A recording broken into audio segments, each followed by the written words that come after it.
বন্ধুরা প্রতিদিনের মতো আমি চললাম আমার বিনা পয়সার ডিউটি করতে। তো বিনা পয়সার ডিউটিটা আমাকে প্রতিদিনই করতে হয়। আর তোমরা তো দেখাওই আমি যাইরাম।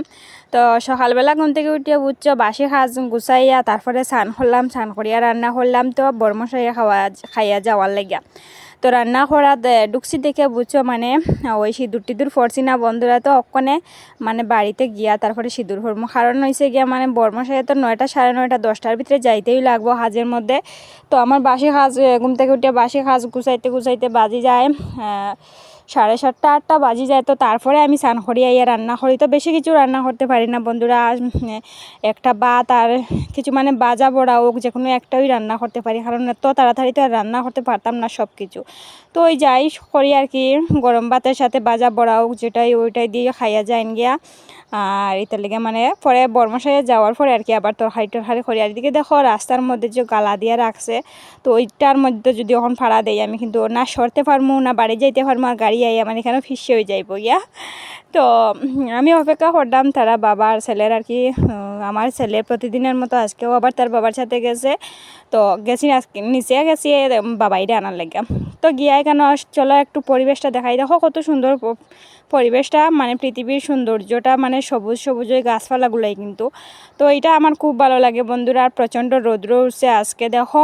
তো তারা বাবার ছেলের অপেক্ষা করতে করতে তার আর কোনো পাত্তা হই নাই। তো আমি ভাবলাম আমি আর খেদা করতাম। তো যাওয়ার সময় ভাবলাম ঠিক আছে একটা ছোটো ব্লগ হয়ে যাব, বাবাইরে যদি আনার গিয়ে একটা ভিডিও করি তো একটা ছোটোখাটো ব্লগ হয়ে যাবো। আর দেখো আমার অবস্থাটা ভালো করিয়া আমি দেখলাম যে আমার কীরকম লাগে। আর খানারটিও বুঝছো মানে মোবাইলের মধ্যে দেখা যায় খানারটি পুরো খালো খালো, কিন্তু একদমই না। সামনাসামনি কিন্তু খানারটির রং আছে বুঝছো, কিন্তু মোবাইলের মধ্যে বোঝা যায় মানে খানারটির রং নাই। তো যাই হোক অক্ষণে দেখো তারা বাপ ছেলে দুজনেই কিন্তু আই পড়ছে। আর বাবাই আওয়ার পরে আর কি আমি বাবাইরে জিগাইলাম যে বাবা খুশি তো তুমি বাইক চলিয়া? তো বাবাই এখন হ্যাঁ খুশি, মানে হ্যাঁ খুশি তো এরকম কইতে পারে না, হে মাথা দিয়া খর হয়। তো তার বাবাই পরে মানে আমরা বিদায় দিলাইরা যে তোমরা বাড়িতে যাওয়ার, তারপরে কইরে বাবা একটা শুনু দিলে না বাইক চালাইলাম। তো হ্যাঁ শুনু দেয় দেখো তার বাবাই, তো বাবাই মানে তার বাবাই কইরা যে একটা আদর দিলে না, তো তারপরে কইলো আদর। তো তারপরে মানে বাই বাই করের, আর বাপ ছেলে বাই বাই করা ওর দিকে। আর আমিও বাড়ি থাওয়ার লেগে রওনা দিতাম। তো এদিকে দেখো মানে আমরার কাজের মানুষকে মানে টাটা বাই বাই করিয়া তারপরে আমরা বাইরে মানে বাড়িতে আওয়ার লেগে আর কি যাওয়ার উদ্দেশ্যে রওনা দিছি। তো এইদিকে দেখো প্রচণ্ড রোদ উঠছে কিন্তু। তো বাবাইয়ের অবস্থাটা দেখো একবার কইরাম যে তোর বাবা কই? তো হে কর বাবা কাম বাবা খাম। তো এরকম কথাও কয় এখন বুঝছো। তো সব কিছুই কইতে পারে, মানে স্পষ্টভাবে সব কিছু আর কি কইতে পারে না কিন্তু কইতে পারে। তো যাই হোক তার কথাগুলা কিন্তু এখন আমার খুব ভালো লাগে। আমার না সবাই ওর আমরা এদিকে সবাই হয় খুব সুন্দর কথা হয় সূর্য এখন।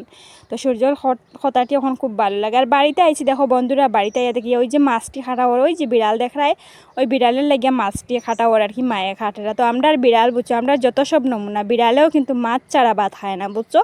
তো এইটি মানে ওই ডেগের মধ্যে জলদি আর কি জিয়াইল থাকে। তো ওইটি কয়দিন পরে পরে 2টা 3টা খাটিয়া তো তার লাগে বাজা করা একসাথে করলে বন্ধুরা বাজাটি মানে নষ্ট হয়ে যায়, তার লাগে মানে একটু একটু করি আর কি বাজা করা হয়। তো যাই হোক তারার খাওয়ানোর দিকে মায়া খাটিয়া দিলে আমি কিন্তু আবার বাজা করতে লাগবো, আর একটা তরকারি করতে লাগবো বাকি রয়েছে। তো ওইটাই হরম। আর আজকে কয়েকদিন থেকে অনেক চাপ বুঝছো, কাজের অনেক চাপ, কারণ কার্তিক সংক্রান্তি আর তো ওইটার লেগে তো তোমরা পাশে এটার লেগে আমি সবসময় থাকতে পারি না বন্ধুরা, আমারে মাফ করিয়া দিও। চলো টাটা বাই, দেখা হইব